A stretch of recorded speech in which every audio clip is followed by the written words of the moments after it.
सचिन फडळकरजी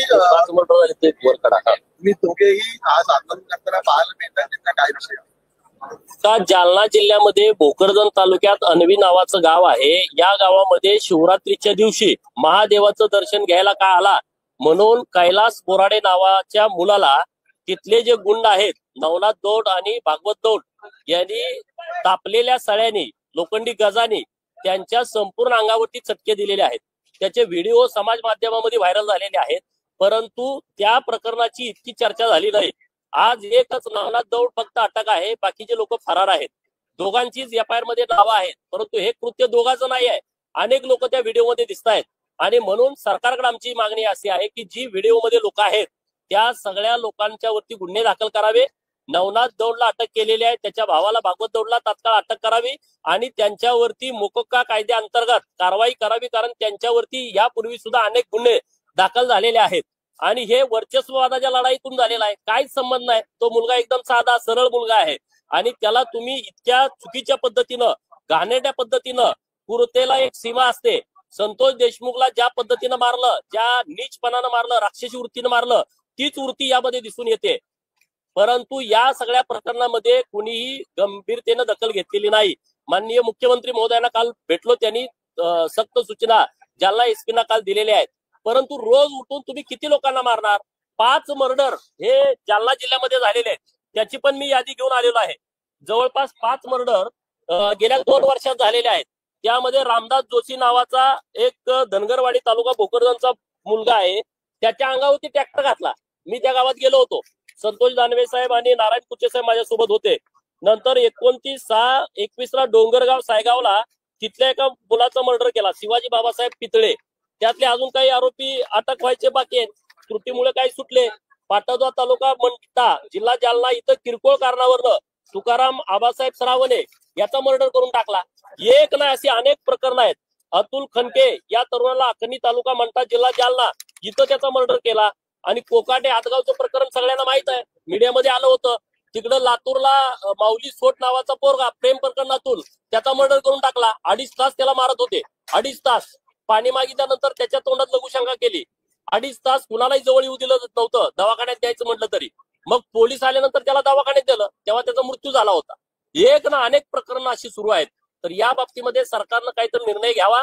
भटक्या विमुक्तांच्या वरती जे अन्याय होत आहेत, भटक्या जमातीच्या वरती जे अन्याय होत आहेत, त्यांना संरक्षण देण्यासाठी अॅट्रॉसिटी ऍक्ट अंतर्गत काहीतरी निर्णय सरकारने घेण्याची आवश्यकता आहे आणि अशी मागणी आज आम्ही सरकारकडे करणार आहे. फेल्युअर आहे का गृह विभागाचं? 2 वर्षामध्ये पास पडला होता. गृहमंत्री स्वतः देवेंद्र फडणवीस होते, सत्ताधारी पक्षाचे दोन्ही आमदार आज आंदोलन करत आहेत. हे बघा, या फेल्युअरचा विषय नाही आहे. ह्यामध्ये तिथली जी यंत्रणा आहे, खालची यंत्रणा ही तिथल्या लोकांना मिळालेली असते. 14 आरोपी आहे 7च अटक करा, 5 आरोपी आहे 2च अटक करा आणि वर रिपोर्ट ही लोक देतात ना. गृह मंत्रालय रिपोर्ट खालची लोक देत असतात आणि त्यामुळं देवाभाऊंच्याकडून आम्हाला अपेक्षा असल्यामुळं आज हे प्रकरण मी आणि सदाभाऊनी हे लावून धरायचं ठरवलं आणि आम्ही सभागृहामध्ये पण या विषयावरती भूमिका मांडणार. या संबंधित दोषी अधिकाऱ्यांवर आता तरी कारवाई होणार की 2 वर्षाप्रमाणे त्यांना पुन्हा अभय मिळणार? नाही, हे बघा, हे प्रकरण त्यांनी इतकं सिरियस घ्यायला पाहिजे होतं. 2च लोकांवरती गुन्हा कसा काय दाखल झाला? व्हिडिओ मध्ये तर 10-15 लोक दिसत आहेत. हे 1-2 लोकांचं काम नाही. कैलासला पकडायला 4-5 लोक आहेत. त्या सळ्या गरम करणारे, सळ्या आणून देणारे, हे सगळे लोक तिथं बघणारे पण त्यामध्ये आरोपी होत आहेत. हे त्यांचं व्हिडिओ काढणारे. तर हे सगळं प्रकरण एकदम टोकास गेलं पाहिजे आणि त्याचा शेवट व्यवस्थित झाला पाहिजे अशी मागणी आमची सरकारकडे आहे. बोला. हा महाराष्ट्र गुंडाराज मुक्त महाराष्ट्र झाला पाहिजे, ही भूमिका घेण्याची वेळ आज खऱ्या अर्थाने या ठिकाणी आलेला आहे.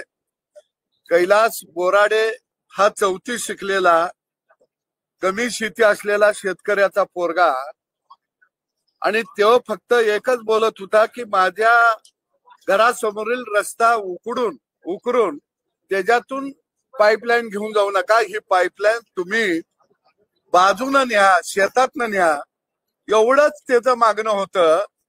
परंतु त्या ठिकाणी जे सोनू दौंड असेल, नवनाथ दौंड असेल, हे राजकीय वरदास्तानं वाढलेली बांडगुळ यांच्या भावना दुखावल्या गेल्या. या गावातले लोक सगळे अमानी मुजरा करतात आणि पत्र्याच्या घरामध्ये राहणारा हा शेतकऱ्याचा पोरगा आम्हाने आडवा येतो कसा हा राग मनात धरून महाशिवरात्री दिवशी त्या ठिकाणी एका छोट्या कढईमध्ये गरम इंगळ करून लाकडं तिथं पेटवलेली दिसत आहेत आणि रॉडनं त्याला चटकं दिलं जात आहे. संडाच्या जागेवरती रॉड टाकला जात आहे.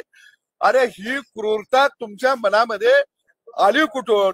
आणि म्हणून या राज्यामध्ये राजकीय आश्रयाखाली वाढत असलेली गुंडागर्दी कुठंतरी आता नष्ट झाली पाहिजे. राजकीय लोकांना वाटत आहे की आपण आता टोळ्या पद्धतीनं राज्य चालवायचं, टोळ्या बाळगायच्या जवळ, आणि न्याय जनतेला आता पोलिसाच्या दरबारात नाही तर जनतेला न्याय आता आमच्या दरबारात सुरू झाला या अशी भावना या राज्यामध्ये राजकीय काही लोक गुंड टोळ्या बाळगून मनामध्ये बाळगायला लागलेले आहेत. आणि म्हणून एकतर हे गुंड आता सळ्याच्या आत असली पाहिजे ते, नाही राज्य सोडून पळून गेली पाहिजे ते, ही मागणी आम्ही देवाभाऊंच्याकडे घेऊन आलोया.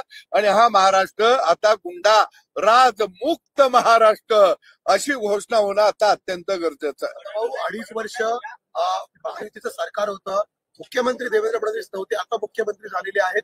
आता तरी गुंडाराज मुक्त महाराष्ट्र होईल वाटतं का? कारण ही वाढलेली घाण काय 1-2 वर्षामध्ये वाढलेली नाही.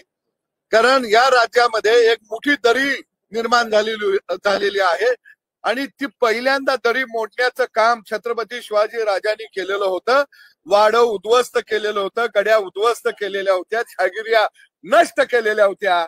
पण आमदारक्या, खासदारक्या, मंत्रीपद याच्या माध्यमातून नव्या गड्या उदयाला आलेल्या आहेत, नव्या जहागिर्या उदयाला आलेल्या आहेत आणि त्या नष्ट करण्याचं काम आता देवाभाऊंना करायचंय. ती अपेक्षा आमची देवाभाऊंच्याकडून आहे.